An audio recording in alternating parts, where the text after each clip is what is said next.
Isang maganda, mapagpala, mapagbiyaya at makadiyos po ng umaga sa bawat isa. Welcome po kayo sa ating gawain. Dito na po tayo sa mga awit 35:15. Akin pong babasahin. Nagagalak sila kapag ako'y may dusa. Sa aking paligid nagtatawanan pa. Binubugdog ako ng di kilala.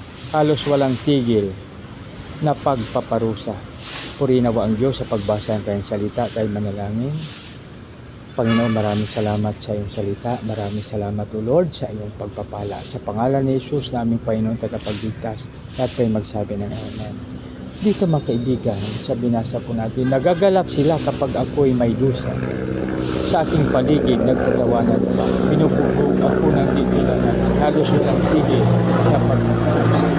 So dito mga kapatid, dito isa sa pinapahiwatig dito ay anytime pwede po natin kausapin ang ating Panginoon kasi walang distansya sa Kanya. Anumang klaseng panahon pwede natin siyang kausapin.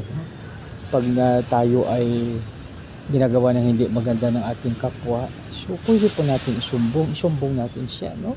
Kung inagawan man tayo, so isumbong kay Lord, no? Kasi iba mayroong mga inaagawan, no? So inaagawan ng, for example, love, inaagawan ng mga material na bagay o kung ano paman.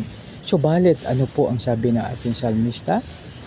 Nagagalak sila kapag ako'y may dusa. No? So, ibig sabihin na yung mga natutuwa sa tao na nagdurusa, ibig sabihin mayroon siyang tinatawag na walang takot kay Lord.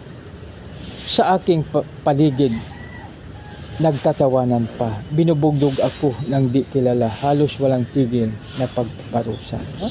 Subalit alalahanin natin mga kapatid, ang Diyos ay ang ating proteksyon. Tayo na po'y manalangin. Panginoon, maraming salamat po sa iyong pangako na ikaw ang aming proteksyon.